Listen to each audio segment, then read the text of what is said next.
చిలకలూరిపేట ప్రజాగళం సభకు ఏర్పాట్లు ముమ్మరం చేశారు టీడీపీ, బీజేపీ, జనసేన నాయకులు. ఇప్పటికే పార్టీల శ్రేణులు, కార్యకర్తలు భారీగా చేరుకుంటున్నారు. రాష్ట్రం నలుమూలల నుంచి భారీగా తరలి వస్తున్నారు. సార్వత్రిక ఎన్నికల ఉమ్మడి మేనిఫెస్టో ఈ సభలోనే విడుదల చేయనున్నారు. 3 పార్టీల నేతలు ఈ సభను ప్రతిష్టాత్మకంగా తీసుకుని విజయవంతం చేయడానికి శ్రమిస్తున్నారు. 10 లక్షల మందిని తరలించడమే లక్ష్యంగా పనిచేస్తున్నారు.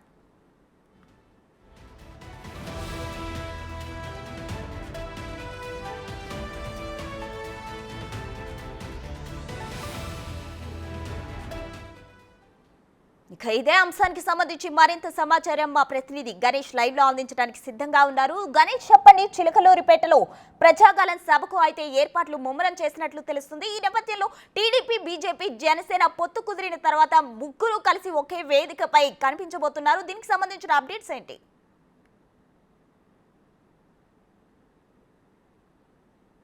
దాదాపుగా ఉమ్మడి మేనిఫెస్టోకు రూపొందించే ఒక అతి కీలకమైన సభగా దీన్ని చూడాలి. దాదాపు దశాబ్దం తర్వాత, అంటే 2014లో ఈ పార్టీలో ఉమ్మడి కార్యాచరణతో ముందుకు వెళ్ళిన తర్వాత 2019లో విడివిడిగా వాళ్ళు పోటీ చేశారు, ప్రచారం చేశారు. ఎవరి మేనిఫెస్టోలు, ఎవరి విమర్శలు వాళ్ళు కొనసాగాయి. ఇప్పుడు ఉమ్మడి వేదిక పైన, అంటే ఒక విధంగా ఆ పార్టీ శ్రేణులు ఒక త్రిమూర్తులుగా వివరణిస్తున్నారు. ఒకటి మోదీ, చంద్రబాబు నాయుడు, జనసేన అధినేత పవన్ కళ్యాణ్. ఈ ముగ్గురు కూడా త్రిమూర్తులుగా ఈ ఉమ్మడి కార్యాచరణ అనేది ఇక్కడ వినిపించబోతున్నారు. దాంతోడు ఉమ్మడి ఒక రూట్ మ్యాప్ అనేది ఈ సభ నిర్దేశం చేయబోతుంది. అందుకే భారీ ఏర్పాట్లు చేశారు.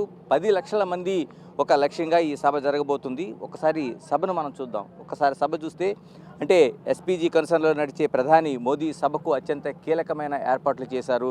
ఇందుకు సంబంధించిన భారీ ఏర్పాట్లు చేశారు. దాదాపు 6 హెలీప్యాడ్లతో మరోవైపు ఎస్పీజీ రక్షణ వలయంలో కొనసాగుతుంది. దాదాపు 5,000 మంది పోలీసులు పరిసర ప్రాంతాల్లో, అటు ఇంటెలిజెన్స్ కావచ్చు, లేదా మిగతా పోలీసు కావచ్చు, ఒక పహారా కాస్తున్న దృశ్యాలు మనం చూస్తున్నాం. మరోవైపు భారీ ఏర్పాట్లు, అంటే దాదాపు ఈరోజు ఉదయం 7 గంటలకే సభలో అన్ని ఏర్పాట్లు పూర్తి అయిపోయిన దృశ్యాలు మనకు కనిపించాయి.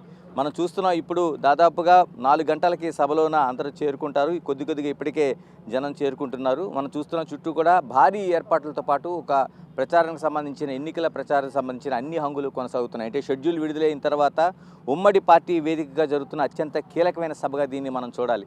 మరోవైపు కీలకంగా ఈ సభలను చూస్తే నందమూరి తారక రామారావు ఒక నిలువెత్తు కటౌట్ను ఏర్పాటు చేశారు. నరేంద్ర మోదీ, మరోవైపు చంద్రబాబు నాయుడు, జనసేన అధినేత పవన్ కళ్యాణ్, లోకేష్, ఇలాగా అనేక మంది పూర్తి కటౌట్లతో ఎక్కడ చూసినా ఈ సభలోన 3 పార్టీల జెండాలతో మనకి ఒక ప్రత్యేక వాతావరణం కనిపిస్తుంది. మరోవైపు 10 లక్షల మంది టార్గెట్గా ఈ సభ జరుగుతుంది. ఇప్పటికే 300 ఎకరాల విస్తీర్ణంలో ఈ సభ జరుగుతుందని ప్రకటించారు. అయితే దాదాపు ఒక 100 ఎకరాల్లో ఇక్కడ సభకు సంబంధించిన ఏర్పాట్లతో పాటు మిగతా భోజన ఏర్పాట్లు కావచ్చు, పార్కింగ్ కావచ్చు, హెలిప్యాడ్ కావచ్చు, ఇలాగా అనేక అంశాలతో దాదాపు 300 ఎకరాల్లో ఏర్పాట్లు జరుగుతున్నాయి. మనం చూస్తున్నాం.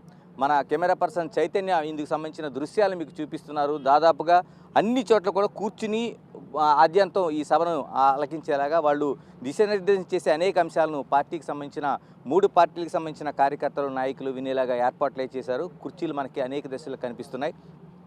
మరోవైపు 14 ఎల్సీడీకి సంబంధించిన ఏర్పాట్లు చేశారు. అంటే అక్కడ నాయకులు చేసే ప్రసంగాలను ప్రత్యక్షంగా దగ్గరగా చూసే అవకాశంతో పాటు మైక్ సెట్లు. మరోవైపు వాతావరణానికి సంబంధించి అనేక హెచ్చరికలు ఇప్పుడు వ్యక్తవంతకు సంబంధించిన నేపథ్యంలో ఇక్కడ మబ్బులు కూడా మనకి కమ్ముకున్నాయి. ఇలాంటి పరిస్థితుల మధ్య మనం దీనికి సంబంధించి చూస్తున్నాం. ఇలాగ పరిస్థితుల మధ్య ఇక్కడ ఏం జరగబోతుంది అనేది మనకి ఇక్కడ పార్టీ సంబంధించిన అధికార ప్రతినిధి మనకి పటాబ్ ఉన్నారు. పటాబ్ గారు, ఏం దిశానిర్దేశం చేయబోతుంది ఈ సభ, ఉమ్మడి సభ?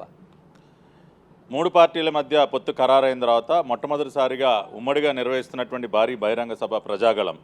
2014 తర్వాత ప్రధానమంత్రి నరేంద్ర మోడీ గారు, చంద్రబాబు నాయుడు గారు, పవన్ కళ్యాణ్ గారు ఒకే వేదిక మీదకి మొదటిసారి వస్తున్నారు దాదాపు 10 సంవత్సరాల తర్వాత. ఇవాళ రాష్ట్ర ప్రజల ఆకాంక్షల మేరకు ఏర్పడినటువంటి పొత్తు ఈ పొత్తు. ఎందుకంటే 5 సంవత్సరాలుగా పూర్తిగా రాష్ట్రాన్ని సర్వనాశనం చేశాడు జగన్మోహన్ రెడ్డి. పెట్టుబడులు లేవు, ఉపాధి అవకాశాలు లేవు, ఉన్నటువంటి సంపదనంతా కూడా లూటీ చేశాడు, రాష్ట్రాన్ని అప్పుల పాలు చేశాడు. ఉమ్మడి మేనిఫెస్టో రాబోతుందా ఇప్పుడు ఏమైనా మీకు? మేనిఫెస్టోకి మరికొంత సమయం పట్టొచ్చు. ఎందుకంటే మొన్ననే భారతీయ జనతా పార్టీతో పొత్తు ఖరారైంది కాబట్టి వారి వైపు నుంచి కూడా కొన్ని ప్రతిపాదనలు వస్తున్నాయి. 3 పార్టీలు కలిపి వచ్చే వారం రోజుల్లో మేనిఫెస్టోని కూడా విడుదల చేస్తాం. ఇవాళ ప్రజాగళం పేరుతో నిర్వహిస్తున్నటువంటి సభకి లక్షలాదిగా చుట్టుపక్కల ఉన్నటువంటి జిల్లాల నుంచి ప్రజలు తరలి వస్తున్నారు, స్వచ్ఛందంగా తరలి వస్తున్నారు. రాష్ట్ర వ్యాప్తంగా ఉన్నటువంటి 5 కోట్ల ప్రజలు కూడా ఎంతో ఆసక్తితో ఎదురు చూస్తున్నారు. ప్రధానమంత్రి గారు, చంద్రబాబు నాయుడు గారు ఎటువంటి ప్రసంగాలు ఇవ్వబోతా ఉన్నారు. నేను ఒకటే చెప్తా ఉన్నా, ఇవాళ ఈ ప్రజాగళం సభ వేదిక జగన్మోహన్ రెడ్డి యొక్క రాజకీయ సమాధికి పునాది వేయబోతోంది. రాష్ట్ర ప్రజల భవిష్యత్తుకి గ్యారంటీని ఇచ్చే విధంగానే వారి సందేశాలన్నీ కూడా ఉండబోతున్నాయి. ఇది మనకి ఇందుకు సంబంధించిన ఏర్పాట్లు. ఎందుకంటే బిగ్ టీవీ మీకు ప్రతి 1 అవర్కి ఒక పూర్తి అప్డేట్స్ని ఇవ్వబోతుంది. సభలో జరుగుతున్న విషయాలతో పాటు ఇక్కడికి వస్తున్న నాయకులు, కదలికలు, ప్రసంగాలతో పాటు అన్ని విషయాలను మీకు సంపూర్ణంగా అందించబోతుంది. Right, thank you Ganesh.